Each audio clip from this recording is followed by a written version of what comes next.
us presento un nou tema i avui anem a parlar d'església i religió, perquè anem a parlar de la reforma protestant. Bueno, a finals del segle XV, cap al final de l'edat mitjana, existia un malestar dintre d'alguns grups de la societat per, per la situació de l'Església catòlica, concretament per la seva corrupció. Què passava exactament? Doncs que l'alta jerarquia de l'Església, l'alt clergat, vivia envoltat d'un luxe exagerat, de moltes riqueses. A més, l'escassa cultura que tenien alguns membres del clergat i sobretot la relaxació dels seus costums, que no eren un bon exemple de comportament per al poble, per la societat, i a sobre tenint en compte que ells, el clergat, l'Església, era qui havia d'administrar els sacraments i interpretar la Bíblia. A més, els càrrecs eclesiàstics hi havia una compra-venda, o sigui, es compraven i es venien. Per tant, hi havia persones que no entraven dintre de l'Església per vocació religiosa, sinó per treure'n un benefici econòmic. A tot això, a més, sumem la venda de les butlles i les indulgències. I què era això? Doncs mireu, les indulgències eren un document papal, perquè anava signat per al papa, que concedia el perdó dels pecats a canvi de diners. O sigui, pagant, t'eren perdonats els teus pecats. Heu de pensar que estem al final de l'època medieval, al principi de l'època moderna, en el segle XV.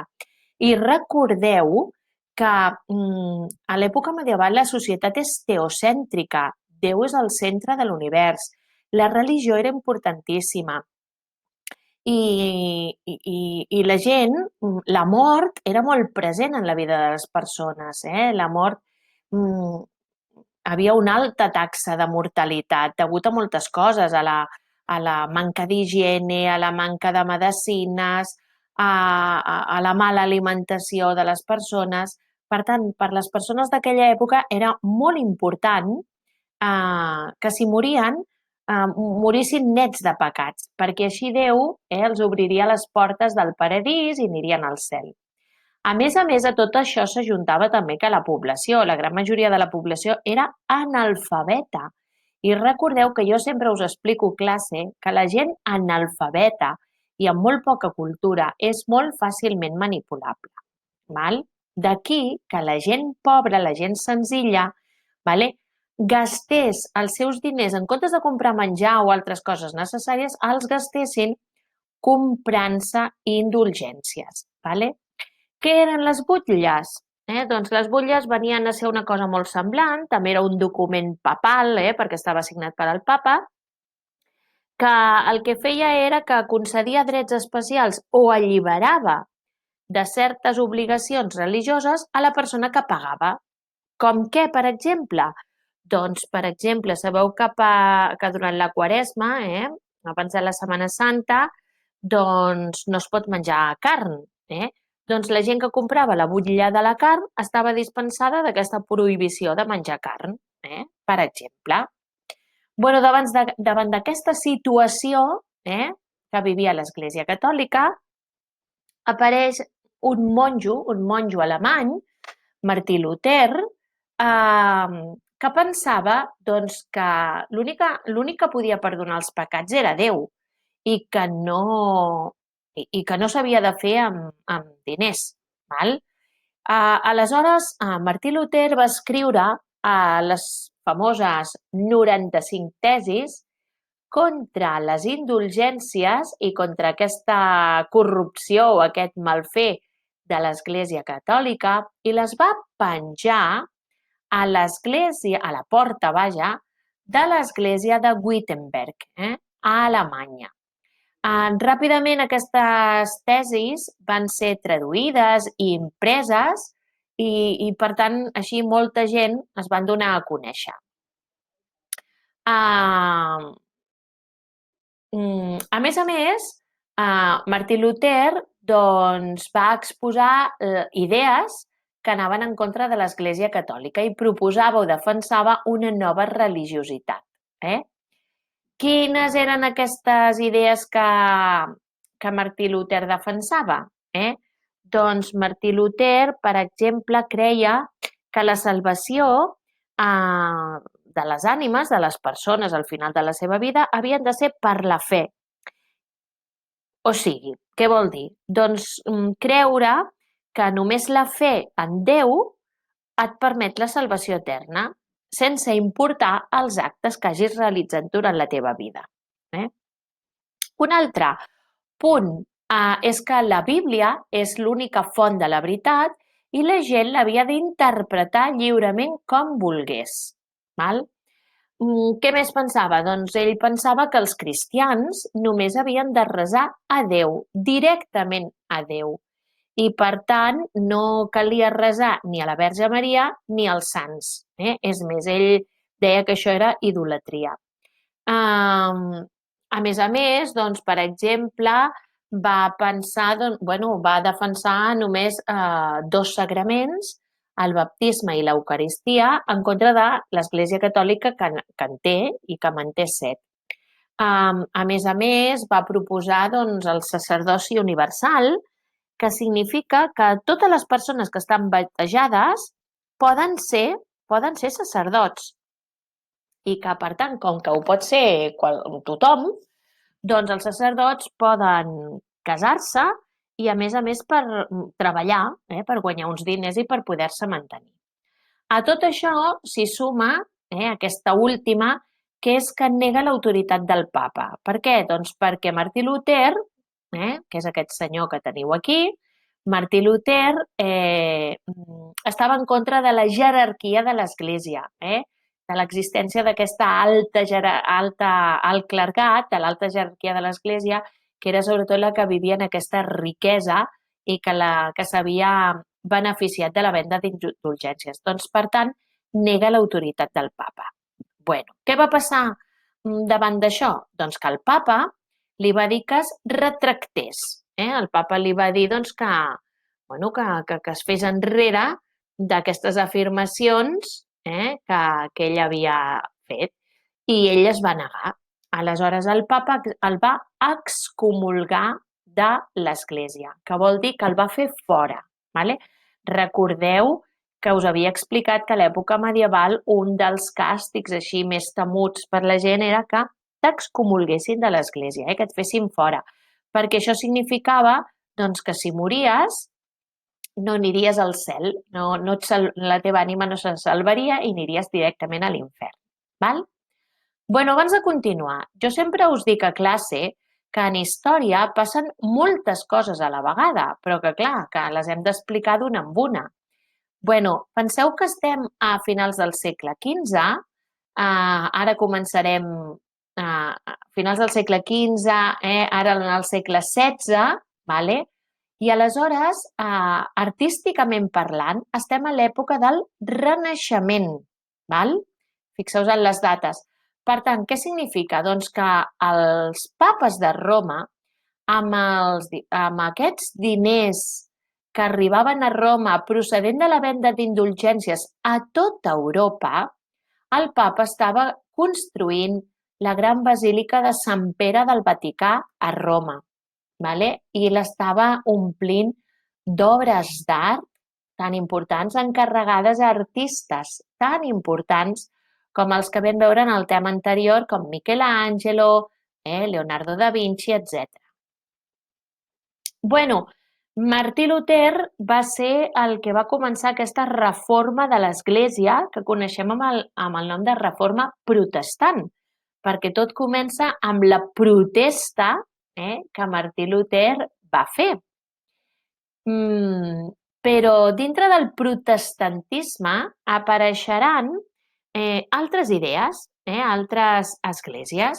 L'església luterana, la de Martí Luter, que ja n'hem parlat. Després apareixerà també l'església calvinista. L'església calvinista El seu fundador va ser Joan Calví i bàsicament us he posat una única idea. Els calvinistes creien en la predestinació. Què vol dir això?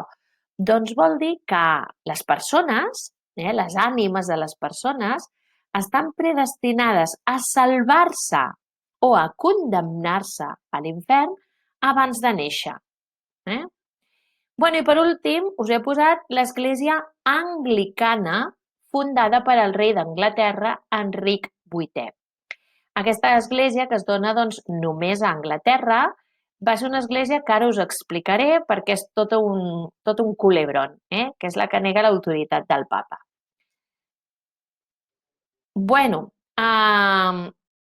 Us explico ara el sorgiment d'aquesta església anglicana, perquè a vosaltres us agrada molt quan us explico culebrons i telenovel·les, doncs és la història del rei Enric VIII d'Anglaterra. Mireu, Enric VIII, que va néixer l'any 1509 i morirà l'any 1547, era de la dinastia dels Tudor. Quan era jove, era molt guapo, era atractiu, li agradava caçar, composava poemes... va pujar al tro amb 18 anys i tothom es pensava que seria un molt bon rei per Anglaterra. És que en realitat els anglesos el tenen per un molt bon rei, val? Què va passar? Doncs ja sabeu, sempre us explico a classe, que un rei és molt important que es casi per tenir descendència, per tenir fills, per assegurar la successió al tro. I sobretot és molt important tenir fills mascles, o sigui, nois. Doncs mireu, aquest rei, Enric VIII d'Anglaterra, a part de la seva política, serà conegut per als seus assumptes amorosos. Enric VIII d'Anglaterra tindrà 6 esposes, 6 dones i multitud d'amants, moltes amants, moltes de les quals es coneix el seu nom, la seva identitat i moltes altres que són anònimes. Doncs comencem. Amb 18 anys, quan Enric VIII era guapo, no com el del retrat que us he posat aquí, quan tenia 18 anys, el van fer casar amb Caterina d'Aragó. Caterina d'Aragó era una de les filles dels reis catòlics, d'Isabel I de Castella i Ferran II d'Aragó. En aquells moments, la monarquia hispànica era la més important d'Europa. Penseu que els reis catòlics havien descobert Amèrica i, per tant, Espanya tenia moltes possessions i moltes riqueses provinents d'Amèrica. Els reis catòlics van formar, ells i després els seus successors, un important imperi. Per tant, aquest matrimoni de conveniència, com ho eren quasi bé sempre tots els matrimonis de totes les famílies reials, era molt important per Anglaterra per aquesta unió amb un país tan important com era la monarquia hispànica. Doncs quan ells es casen, Enric té 18 anys i Caterina en té 23. Ja era tota una dona en aquella època amb 23 anys. Enric i Caterina van tenir 4 fills, però d'aquests 4 fills que van tenir, 3 van morir. I l'únic que va sobreviure va ser una nena que es deia Maria. Maria. Enric i Caterina eren un matrimoni que s'avenien, que no estaven pas malament, però no arribava el noi, el fill mascle, el noi tan desitjat per assegurar la descendència al tron. I què va passar? Doncs que Enric VIII ja us he dit que tenia moltes amants. Una de les seves amants es deia Maria Bolena. I resulta que aquesta amant tenia una germana, que és aquesta, Anna Bolena. Anna Bolena, a més, era una de les dames d'honor, de les dames de companyia de la reina Caterina, de l'esposa de l'Enric VIII. Doncs quan Enric VIII es va fixar amb Anna Bolena, la va veure i la va conèixer, se'n va enamorar. Anna Bolena es diu que era una noia molt bonica i va saber seduir el rei. Ella era molt joveneta quan va conèixer el rei, tenia 16-17 anys, i el rei va estar casat amb Caterina durant 16 anys. Per tant, el rei era bastant més gran que Anna Bolena. Doncs Anna Bolena i el rei comencen una relació i comencen com a amants. Però el rei, que està enamorat d'Anna Bolena, vol tenir un fill amb l'Anna Bolena. Vol que el seu successor al tro, que el seu hereu, que el seu fill mascle, sigui fill de l'Anna Bolena. Però clar, el rei està casat amb la Caterina. Aleshores què passa? Doncs que el rei demana el divorci de la seva esposa Caterina al papa de Roma. En aquella època, el rei era catòlic, igual que ho era Caterina d'Aragó, i aleshores li demana el divorci, però el papa de Roma no li concedeix el divorci. Per què? Doncs perquè el divorci no existeix dintre de l'Església Catòlica. Ni existia llavors ni existeix en l'actualitat. Què passa? Doncs com que no li dona el divorci, aleshores el rei demana al papa la nul·litat del matrimoni. Però el papa no li concedeix ni el divorci ni la nul·litat. Entre d'altres coses, perquè el papa de Roma depenia molt de l'emperador Carles V, que era l'emperador Carles V d'Alemanya i alhora era rei d'Espanya. Aquest senyor, Carles V, ja dic, emperador d'Alemanya i rei d'Espanya, era nebot de la Caterina. La Caterina era la seva tieta. Doncs què passa? Doncs com que amb tot això, l'Anna Bolena es queda embarassada i estan segurs de que naixerà un nen.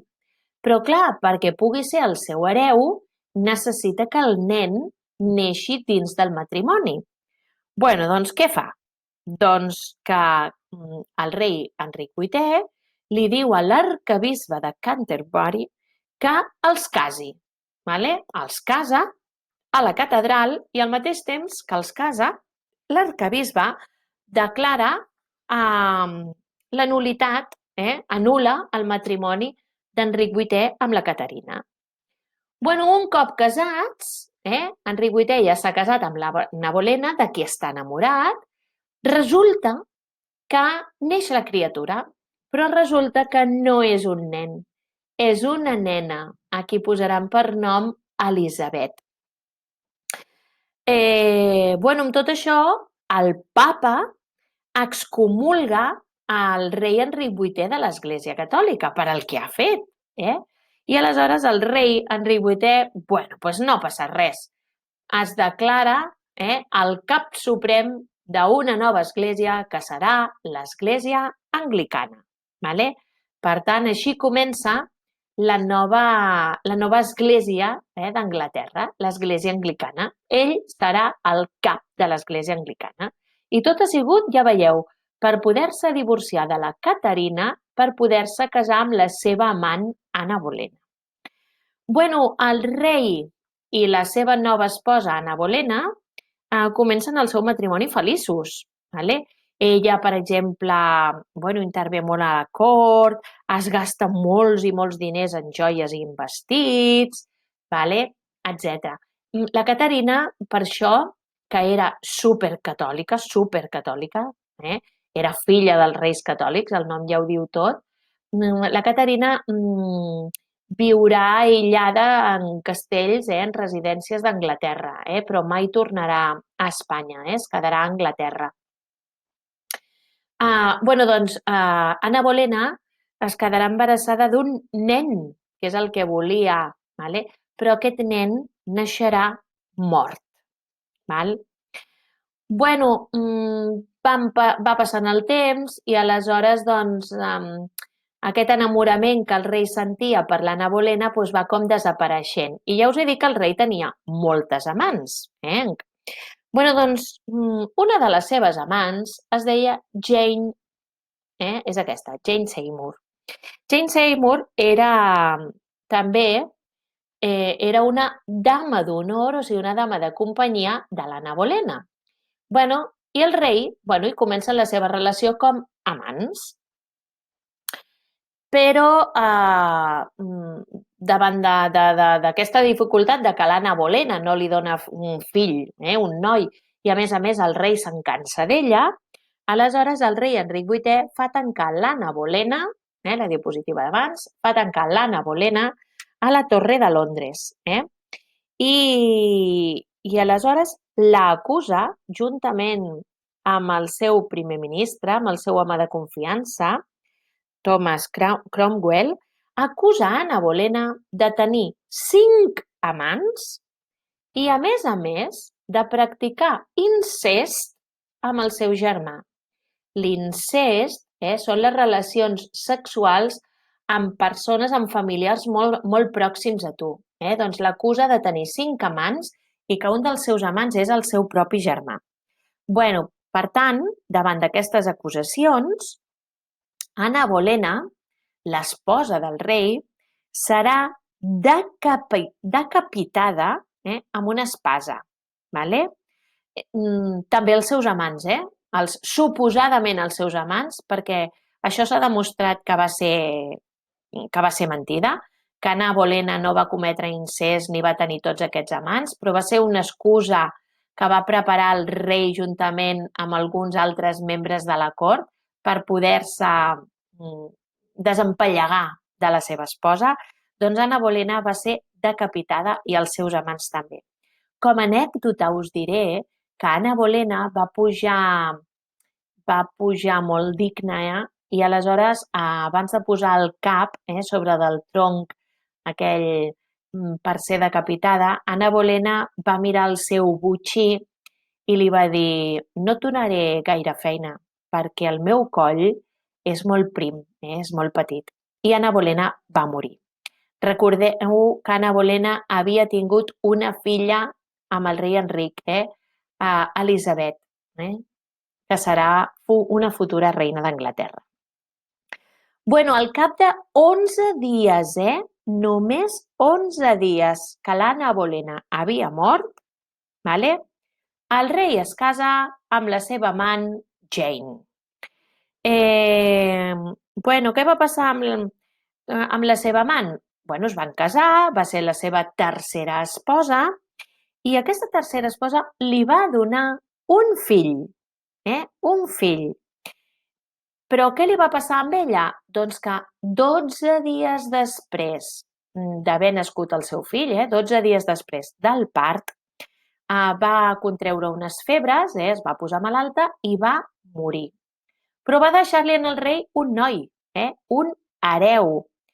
Aquest fill, sí, succeirà al rei Enric VIII en el tro, serà el seu hereu, però morirà de seguida perquè el seu fill va morir a l'edat de 15 anys. 15 anys. Bueno, continuem amb les esposes. Un cop morta la Jane, el rei estava enamorat d'ella.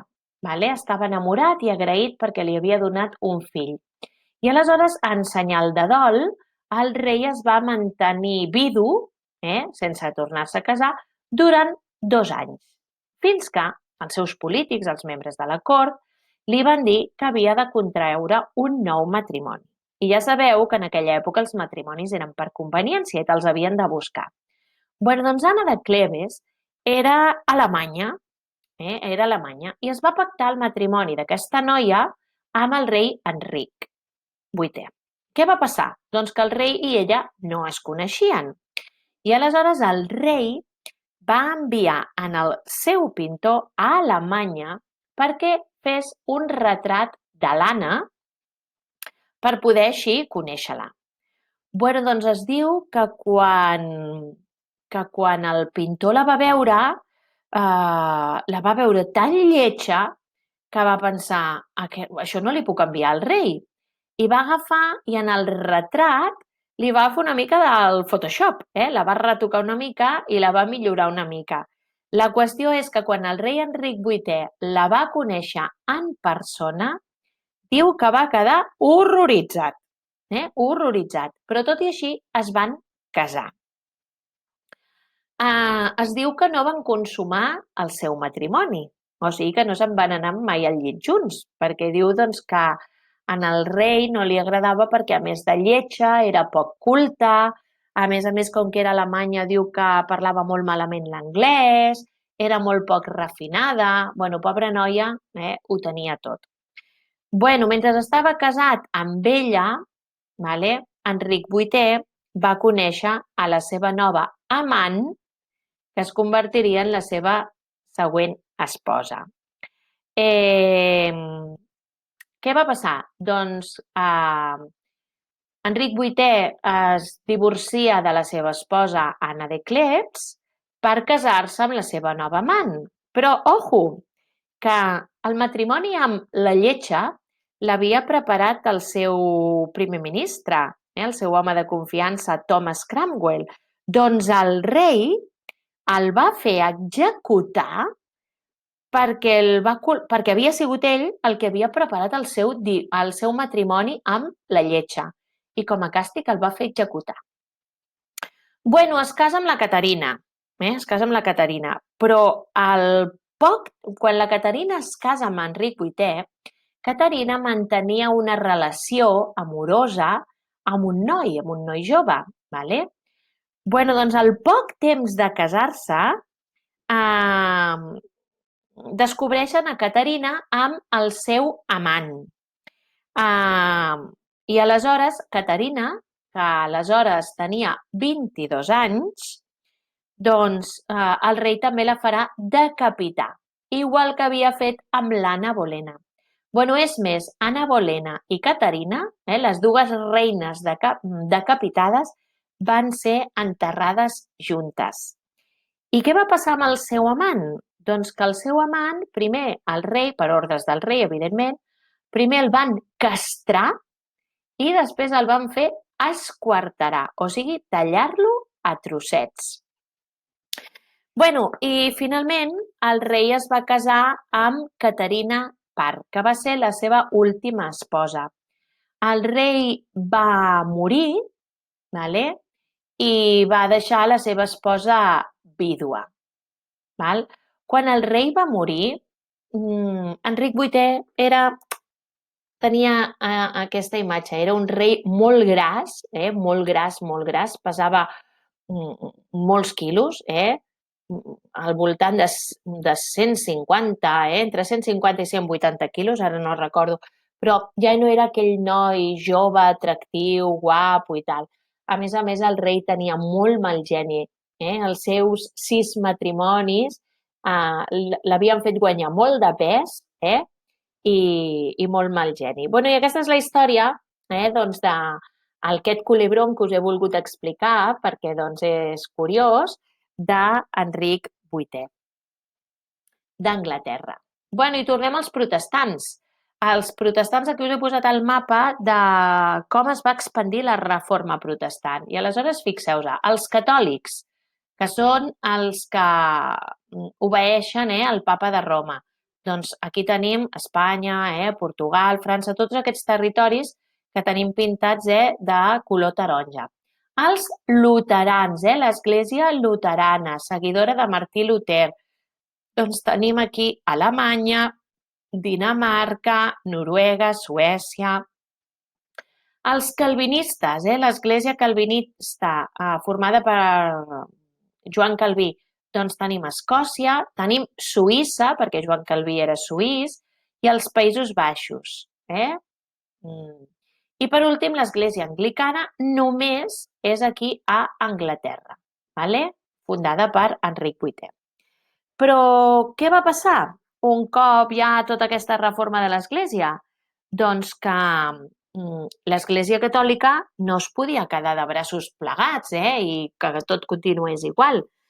I per frenar aquesta expansió del protestantisme, l'Església va iniciar un procés de renovació que coneixem amb el nom de Contrarreforma. Vale? Què va passar? Doncs el papa, que en aquells moments era el papa Pau III, va convocar a la ciutat italiana de Trento un concili. Què és un concili? Doncs un concili és una reunió de l'alta jerarquia de l'Església. Què es va fer en aquest concili? Doncs el que es va voler fer és corregir els errors que l'Església Catòlica havia comès, per tal doncs, de que la gent no deixés el catolicisme i es fes protestant. Quines van ser algunes d'aquestes coses que l'Església va voler corregir? Doncs, per exemple, va prohibir la venda de les butlles i de les indulgències. Va fer seminaris perquè els sacerdots es formessin, perquè tinguessin una bona formació. A més, els sacerdots, els monjos, tots els eclesiàstics, havien de portar una vida exemplar i respectar el celibat, o sigui, la prohibició de mantenir relacions sexuals. A més, doncs es va fer el catecisme, que era el llibre que contenia i que conté els continguts essencials de la doctrina catòlica i de les pautes, de les bones pautes que ha de complir un bon creient cristià catòlic. I això és el Concili de Trento. Què més es va fer també? Doncs per impedir l'arribada o l'expansió del protestantisme als països catòlics, el papa va fer crear també l'any 1542 el tribunal, la congregació del Sant Ofici, de la Santa Inquisició. Era un tribunal eclesiàstic que el que s'encarregava era de perseguir i castigar els qui no complien amb els dogmes de l'Església Catòlica. I aleshores, què s'hi feia? Doncs, quan una persona era sospitosa de ser un heretge, o sigui, un heretge, que el teniu aquí, o sigui, de ser un cristià que no complia els criteris de l'Església, se li feia un acte de fe, que era un judici. Un judici. Aleshores, si superava aquest judici, era perdonat. Si no, doncs moria. I si moria, generalment era condemnat a la foguera. Què passa amb aquests judicis, aquests actes de fe que també se'n deien ordalies? Doncs que, clar, bàsicament eren judicis de Déu. Una ordalia és el que se'n diu un judici de Déu. I què passava? Doncs ja veureu, com ara us explicaré l'exemple, doncs tothom era condemnat. Què es feia, per exemple? Doncs s'acusava una persona de ser heretge, i aquesta persona, per exemple, deia no, jo no, declarava que era innocent. I aleshores el clergue, el president del tribunal que el jutjava, deia, doncs com no sé si estàs dient veritat o mentida, que sigui Déu que et jutgi. I aleshores què es feia? Per exemple, un exemple, doncs es posava, per exemple, una olla, una mena d'olla, per entendre'ns, amb aigua bullint o amb oli bullint, i se li deia a la persona, a l'acusat, posa la mà aquí dintre, la mà o el braç o tot ell, aquí dintre.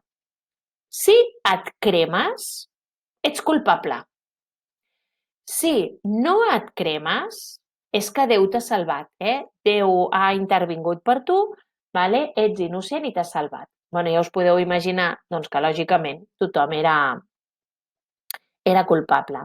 A més, en aquests judicis, la gent era torturada. Per tant, sota tortura, la gent confessava el que fos. Per tant, hi havia molta violència. Una altra cosa va ser que la ruptura de l'Església cristiana, fins a l'aparició del protestantisme, tothom a Europa era cristià. Però, clar, ara hi hauran diferents tipus de cristians. Hi haurà els cristians catòlics, els cristians luterans, els cristians calvinistes, els cristians... Vale? O sigui, catòlics i protestants. Doncs farà que per tota Europa s'expandeixin guerres de religió per culpa de la intolerància religiosa. Vale? I hi haurà molta violència. Tenim molts exemples a Europa. Guerres de religió a França, guerres de religió a Anglaterra. Val? Per exemple, us poso un exemple. Mireu, quan Enric VIII va morir, el va succeir el seu fill, però ja us he dit que el seu fill va morir molt jove, amb 15 anys. I aleshores, qui es va convertir en la nova reina d'Anglaterra va ser Maria Tudor, Maria I Tudor, que era la filla que Enric VIII havia tingut amb la seva primera esposa, Caterina d'Aragó. Doncs Maria era catòlica, com ho era la seva mare. Però el seu pare, Enric VIII, havia posat l'anglicanisme a Anglaterra. Doncs Maria va tornar a Anglaterra al catolicisme i va dur a terme una dura persecució contra els anglicans, contra els protestants. I molts anglesos anglicans, protestants, van morir cremats a la foguera, perquè veieu la violència que va portar la reforma i la contrarreforma religiosa. I fins aquí el tema de la reforma de l'Església.